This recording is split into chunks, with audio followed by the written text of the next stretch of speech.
Now, alongside our two heavyweights, we've got a fight for the WBC International Super Lightweight title. Paul Kamanga, who is originally from the Republic of the Congo, then South Africa, now based here in the UK, WBC International Champion, and he's up against OHARA Davies, who has had one fight back under Frank's promotion.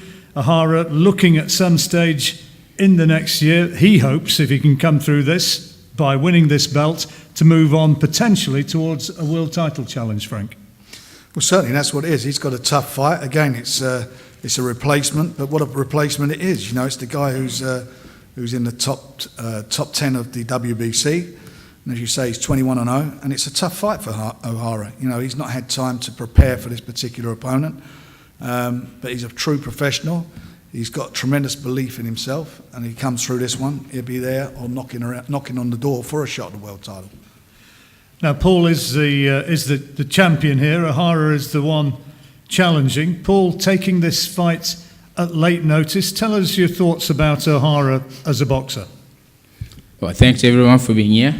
You know, OHARA, personally, I don't share the same sentiment that the British public might regarding his boxing. I think he's average at best. You know, I think we got a late notice, and obviously 12 days, but I think we're ready. You know, I don't see anything special in this kid. I don't see him going 10 rounds with me, and I believe we're going to go out there, do the business, finish. I think I'll do because I've heard in the past there's been some controversial issues between me and the English public. So I think I'm here to do the British public a favor. And so come watch Saturday night. And I think many people think, obviously, late notice, I'm coming out here as a replacement, just here for the payday. No, my friend. Something coming big on Saturday. I have a good camp, you know, obviously training up in Manchester with Sean and the guys from Fight Factory. And we've had a good camp, 12 days, best 12 days of my life.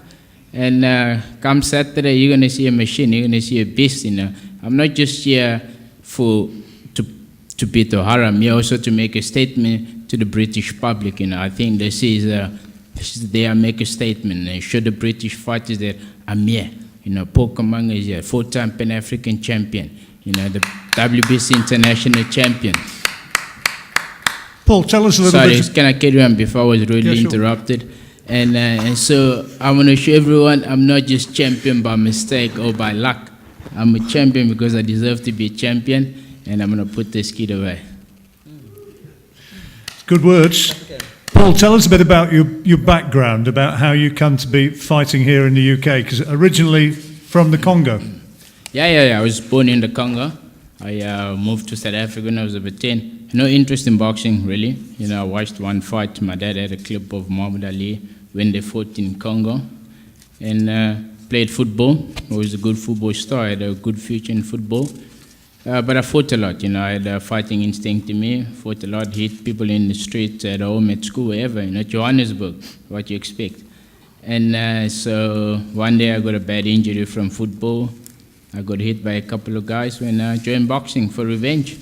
And the rest is history. You know, from there, turned professional. Had about 18 fights, undefeated, 4-time WBA Pan-African.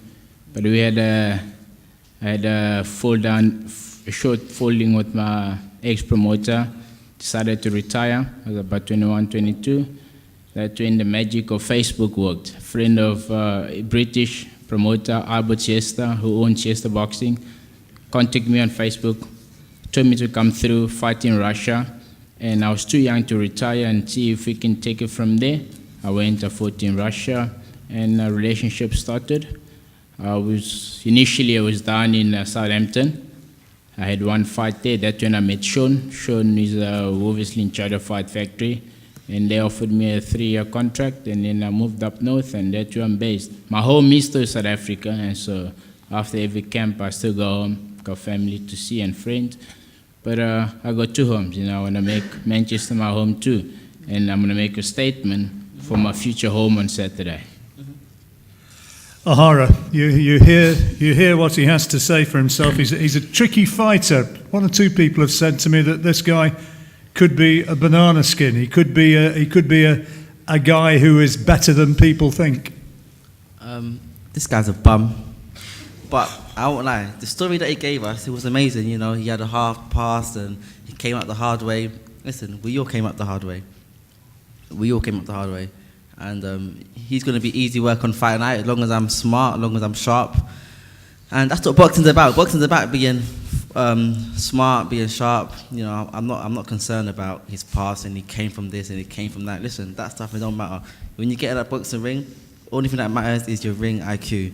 And he's going to come in like, I'm going to dethrone OHARA Davies. You know, OHARA Davies has been through all this controversy, so I'm going to knock him out and I'm going to be famous. And everyone's going to be talking about me. That's not happening. You're going to get beat, you're going to get paid, I'm going to take your belt, and you're going to get in the next flight back to Congo. And then I'm going to go out to the McDonald's, I'm going to get myself a nice burger, I'm going to go out to Five Guys, because listen, I ain't had a burger in like ages. So I'm going to go out to McDonald's, Burger King, KFC, eat as much food as I can, and when he's on a plane back to Congo, I'll be on a plane to Marbella to go and enjoy my victory over him. You know, my new WBC international title, back in the rankings. OHARA, where do you want to go if you get through this and if you prove that he is what you say he is? Jack Catterall, Maurice Hooker? When I beat him, I would like Catterall or Hooker. To be honest, Catterall wasn't really on my list, but it seems like people really want to make that fight happen, so I don't mind getting him out of the way. And then once I get Catterall out of the way, I'll take Hooker on next. But it's up to you guys.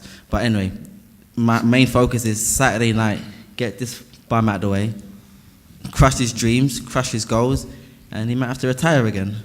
How much have you had a chance to look at him, to study his style? I watched one or two things of him on YouTube. You know, he's got a good left hook, so just got to keep my right hand up. He's got a good left hook. Got to keep my right hand up and be sharp. As soon as he throws the left hook, block, bang, and throw my left hook. And, you know, we'll roll it, cross. Listen, the shots that I'm saying are the shots that I'm actually going to throw. I'm going to tell you what I'm going to hit you with before I even do it. That's how easy I'm going to show you. And I met his coach once. He was with Seb Eubank. He's the coach for Seb Eubank. I met him up in Manchester, and I liked him. You know, I thought this guy was actually okay. And I see that he's a coach for my opponent. I'm not too sure whether I like his coach anymore. I'm not sure if I like his coach anymore. But, you know, Saturday night I'm here to do the business and then win my WBC international title. Back in the rankings, crush his goals, crush his dreams. And, you know, everyone that thought I was done, because, listen, at the start of this year, everyone thought I was done when I got thrown under the bus. Frank, I want to thank you for giving me this great opportunity. You know, I'm fighting on a great bill.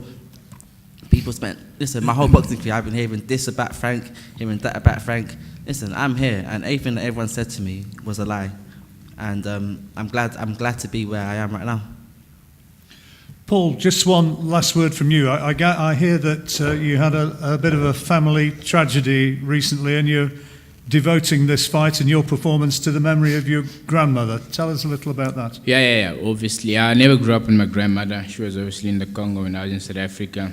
But last year, I flew back, and she was in South Africa, so I spent a couple of months with her. Amazing lady. She unfortunately passed away last month. And so I'm dedicating this fight to her. And so you know what it means. It's business. And I'm coming in full force. And we'll see. We'll take it from there, see what else Britain has to offer. That's the problem with guys like him. You can't use things that happen in your life and the tragedies that happen in your life to say, because of this, I'm now even more. I'm actually going to win this fight because of this. Listen, when you're in a ring, it's about your ring IQ, about how fast and how sharp you are. As long as I'm faster than you, as long as I'm sharper than you, it doesn't matter what you've been through or what's happened in your life. I'm sharper than you. It doesn't matter what emotion this guy can bring up. You know, if this happened, so because I'm so motivated, that stuff don't matter. You're going to get beat. You're going to get beat. Just make sure you make weight and make sure that you turn up on fight night. And after the fight, I'll pay for you to get a shave because it looks like you need one. Frank, just a word about that fight. Well, I think it'll be a fight, don't you? There's no love lost there, that's for sure. So, listen, I'm going to show everyone how easy this fight will be. This fight is going to be complete. This fight is going to be a walk in the park. I ain't even going to come out of first gear. I'm going to fight this whole fight in gear one. I promise you guys that now. You won't see me sweat. if I do sweat, it'll be all the Vaseline that I got myself. But listen, I ain't gonna sweat. This fight's gonna be easy work.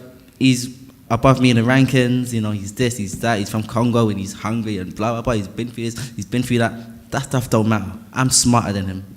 I'm done. Okay. That says it all.